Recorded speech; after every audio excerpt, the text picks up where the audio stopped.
তেসরা সেপ্টেম্বর মঙ্গলবার বিকাল 5:30 নাগাদ কৈলাসহরের ভারত বাংলাদেশের আন্তর্জাতিক সীমান্ত মনুল্যান্ড কাস্টমস দিয়ে বাংলাদেশের 16 বছরের স্বর্ণা দাসের মৃতদেহ বিএসএফ বাংলাদেশের সীমান্ত রক্ষীদের হাতে তুলে দিয়েছে।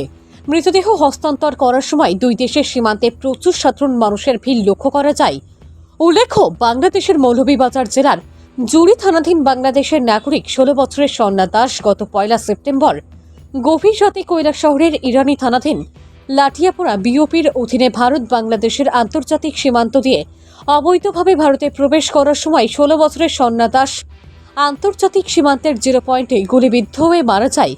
পরবর্তী সময়ে 2 সেপ্টেম্বর সোমবার বিকালে 0 পয়েন্ট থেকে মৃতদেহ উদ্ধার করে কৈলাসহরের ঊনকোটি জেলা হাসপাতালে ময়নাতদন্তের জন্য পাঠানো হয়েছিল। মৃতদেহ উদ্ধারের পর লাঠিয়াপুরা বিওপির 199 নং ব্যাটালিয়ন বিএসএফের পক্ষ থেকে ইরানি থানায় একটি মামলা করা হয়েছিল।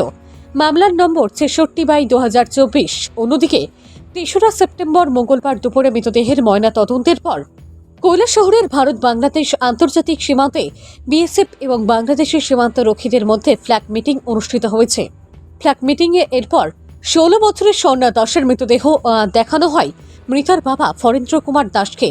ফরেন্দ্র কুমার দাস বাংলাদেশের মৌলভীবাজার জেলার জুড়ি থানাধীন এলাকার স্থায়ী বাসিন্দা। ফরেন্দ্র কুমার দাস মৃতদেহ দেখে শনাক্ত করে জানান যে মৃতদেহটি ওনার 16 বছরের মেয়ে স্বর্ণা দাসের।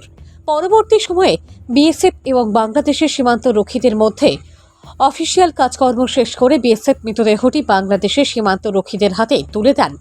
মৃতদেহ হস্তান্তর করার পর ইরানি থানার ওসি অরুণোদয় দাস এবং কৈলাসহর থানার ওসি সুকান্ত সেন চৌধুরী সংবাদ প্রতিনিধিদের মুখোমুখি হয়ে নিশ্চিত করেন যে 16 বছরের স্বর্ণা দাস বাংলাদেশের নাগরিক এবং মৃতদেহ বাংলাদেশের সীমান্ত রক্ষীদের হাতে হস্তান্তর করার সময় মৃতার বাবা ফরেন্দ্র কুমার দাস উপস্থিত ছিলেন এবং এও জানান যে গুলিটি মৃতার শরীরের বুকের উপর লেগেছিল। তবে গুলিটি বিএসএফ নাকি বাংলাদেশের সীমান্ত রক্ষীদের মধ্যে কে করেছে সেটা ফরেনসিক রিপোর্ট আসলেই বোঝা যাবে।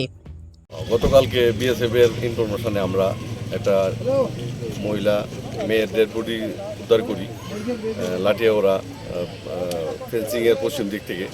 তো এটা যথারীতি আমরা কালকেই পোস্টমর্টমের জন্য হসপিটাল কৈলাসহর পাঠিয়েছিলাম। তো আজকে এটার পোস্টমর্টম কমপ্লিট হয়েছে। আর এক্ষণে আমরা 5টা বাজে এখন বিকাল।